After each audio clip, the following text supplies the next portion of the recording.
नमस्कार, एबीसी 24 पर आप देखना शुरू कर चुके हैं मध्य प्रदेश का नंबर 1 बुलेटिन। मध्य प्रदेश में आज क्या हुआ, इस बुलेटिन में आपको मध्य प्रदेश की हर छोटी बड़ी खबर से रूबरू कराएंगे। इधर मध्य प्रदेश के कटनी से बड़ी खबर आपको बता दें, हेयर ऑयल फैक्ट्री पर छापेमार कार्रवाई की गई है। ब्रांडेड पैकिंग में नकली माल को यहां पर पैक करके बेचा जाता था।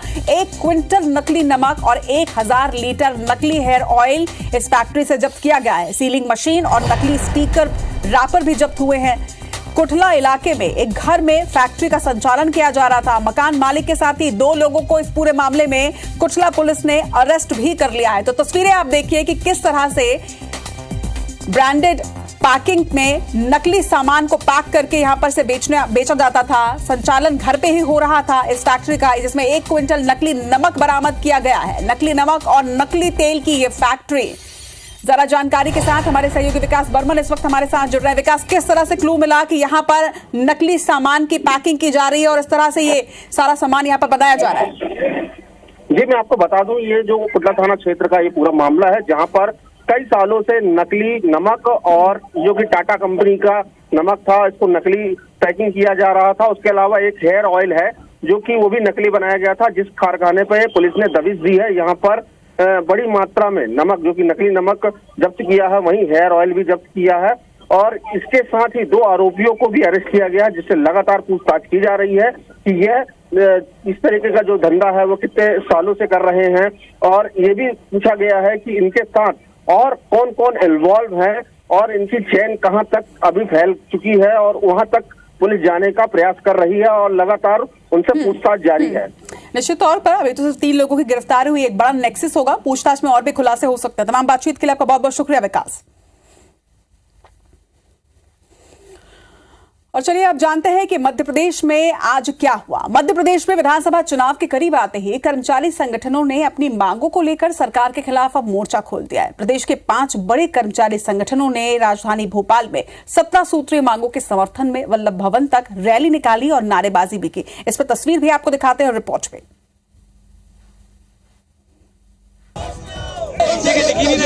चुनावी साल में मांगे पूरी हो जाने की उम्मीद में प्रदेश के 5 कर्मचारी संगठन भी संयुक्त रूप से सड़क पर उतर आए हैं। इन संगठनों से जुड़े कर्मचारी भोपाल स्थित सतपुड़ा भवन परिसर में जमा हुए और 17 सूत्रीय मांगों को लेकर वल्लभ भवन तक रैली निकाली। कर्मचारियों ने नारेबाजी करते हुए मुख्य सचिव के नाम मांगों का ज्ञापन भी सौंपा। कर्मचारी संगठनों के सभी प्रतिनिधियों ने बढ़ चढ़कर हिस्सा लिया है। कर्मचारियों ने उपस्थिति दर्शाई है और आने वाले समय में जो सरकार से हमारी मांगे हैं, जो 17 सूत्री मांगों को हमने ज्ञापन दिया है। कर्मचारियों ने चेतावनी दी है कि अगर सरकार ने मांगे नहीं मानी तो 29 अप्रैल को भोपाल में बड़ा प्रदर्शन होगा।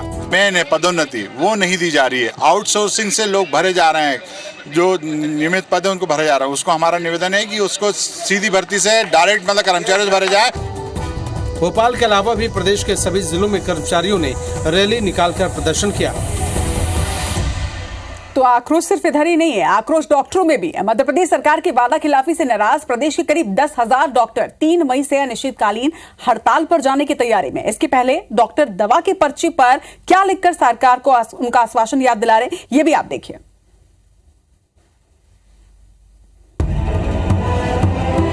दवा पर्ची पर लिखी जा रही ये इबारत दरअसल डॉक्टरों के आंदोलन का हिस्सा है।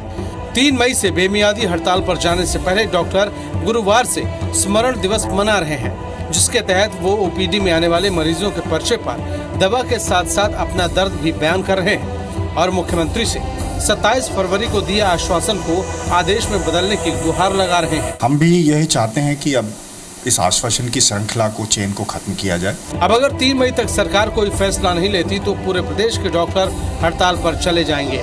वहीं कांग्रेस इस हालात के लिए सरकार को जिम्मेदार ठहरा रही है। 3 मई से हमारा पूरे प्रदेश में सभी शासकीय सेवाएं, चिकित्सकीय सेवाएं हम लोग बंद कर देंगे। पूरा मध्य प्रदेश धरने पे है, एक भी मांग पूरी नहीं हो रही है। करे भी कहां से? 4 लाख करोड़ का कर्जा पहले ही है। प्रशासनिक दखलंदाजी पर अंकुश, ओपीएस, 7वें वेतन आयोग जैसी मांगों को लेकर करीब 10,000 डॉक्टर 3 मई से हड़ताल पर रहेंगे।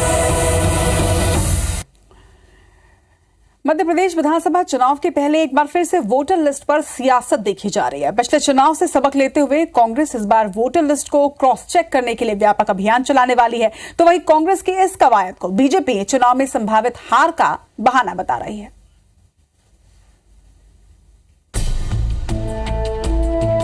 विधानसभा चुनाव से पहले एमपी में वोटर लिस्ट में संभावित गड़बड़ी का मुद्दा फिर गर्माता दिख रहा है। पिछले चुनाव से सबक लेकर कांग्रेस ने वोटर लिस्ट को क्रॉस चेक करने का फैसला किया है। इसके लिए बूथ कमेटी में दिग्गज नेताओं को शामिल कर उन्हें इसका जिम्मा दिया जाएगा। ये पूरा काम कांग्रेस मई और जून में पूरा करना चाहती है ताकि उसके पास शिकायत करने और वोटर लिस्ट में सुधार करवाने का पर्याप्त समय रहे। भारतीय जनता पार्टी का पूरा गेम मतदाता सूची और ईवीएम पर ही होता है। कांग्रेस पार्टी बहुत सजग है। वहीं कांग्रेस के इस कवायद को मंत्री विश्वास सारंग संभावित हार का डर बता रहे हैं। कांग्रेस पूरी तरह जमीन खो चुकी है, इसलिए किसी ना किसी व्यवस्था पर प्रश्न चिन्ह लगाना और हार के पहले ही इस तरह का माहौल बना देना कि हम इसलिए हारे हैं। कांग्रेस ने पिछले विधानसभा चुनाव में भी फेक वोटर्स को लेकर चुनाव आयोग तक शिकायत की थी।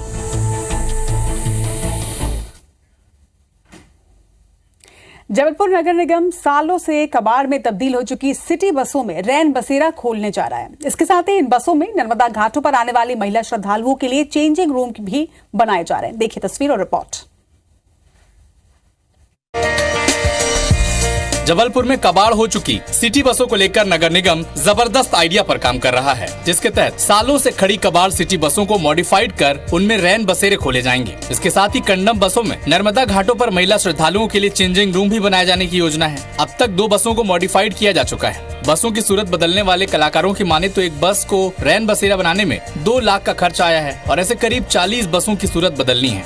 जो बस थी उसको पूरा काट के निकालना, ऊपर पूरे डेकोरेशन करना, मैं कम से कम हमको मतलब मिनिमम बताएंगे कॉस्ट तो 1.5 से 2 लाख के बीच में हमारा ये पूरा रेडी हो गया है। किसी बस को रेस्टोरेंट बनाना है, किसी को चेंजिंग रूम बनाना है और हम लोग मिलकर एक बस का एक संरचना तैयार की ताकि इसको हम लोग शयन में भी यूज किया जा सकता है, जिसको आश्रय गृह बोला जा सकता है। कबाड़ बसों की सीटें निकालकर फर्श को दुरुस्त किया जा रहा है। रैन बसेरा की शक्ल देने लाइट, पंखे और गद्दे भी लगाए गए हैं। वहीं बसों को बाहरी हिस्से पर खूबसूरत प्रिंटिंग बनाकर बस की सूरत बदल दी गई है। मध्य प्रदेश में कोरोना की रफ्तार लगातार बढ़ती जा रही है। भोपाल, इंदौर और जबलपुर के साथ ही प्रदेश के दूसरे शहरों में भी कोरोना के नए केसेस सामने आ रहे हैं।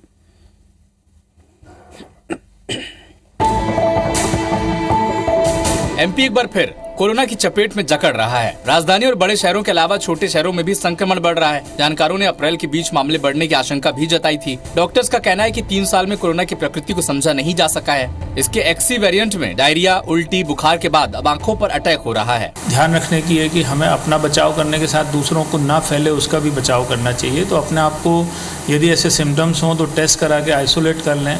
वहीं ग्वालियर में बढ़ रहे कोविड संक्रमण के बाद प्रशासन एक्टिव हो गया है। कलेक्टर और सीएमएचओ ने स्वास्थ्य समिति की बैठक लेकर अफसरों को जागरूकता अभियान चलाने के निर्देश दिए हैं। ये मास्क की जो उपयोग की बात है, जो हाथ साफ रखने की जो बात है, वो तो हर समय किए जाने की आवश्यकता रहती है। वो कोई एक बार एसओपी जारी करने की बात उतना नहीं है जितना वो व्यवहार में सही परिवर्तन की बात है। हल्की सर्दी, खांसी या बुखार जानलेवा साबित हो सकते हैं। ऐसे में जरूरत है लक्षण दिखने पर फौरन डॉक्टर की सलाह लें। चलिए एक बार फिर से बात करते हैं राजनीति के। फिल्म अभिनेता सोनू सूद ने भविष्य में राजनीति में आने के संकेत दिए और इसके लिए वो इंदौर का चुनाव कर सकते हैं। सोनू सूद एक शो के प्रमोशन के सिलसिले में इंदौर पहुंचे थे। इस दौरान उन्होंने खुलकर अपनी बात रखी। क्या कुछ कहा, खुद देखिए।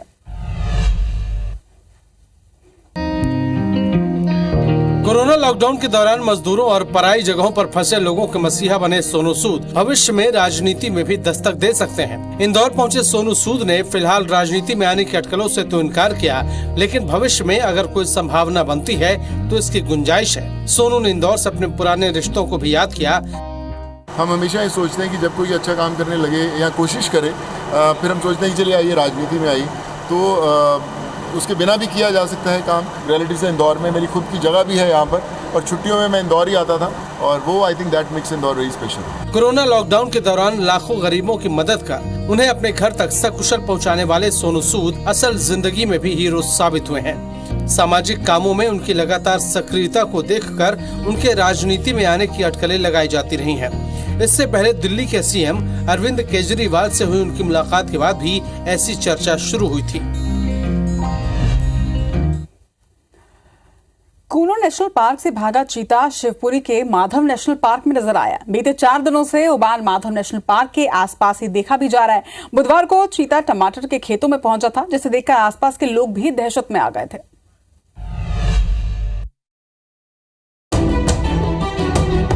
जिस ओबान चीते को बड़ी हसरत से उसके साथियों के साथ शिवपुर के कूनो नेशनल पार्क में रखा गया था, वो ओबान इधर उधर भटक कर वन विभाग को छका रहा है। 4 दिन से ओबान शिवपुरी के माधव नेशनल पार्क के आसपास देखा जा रहा है।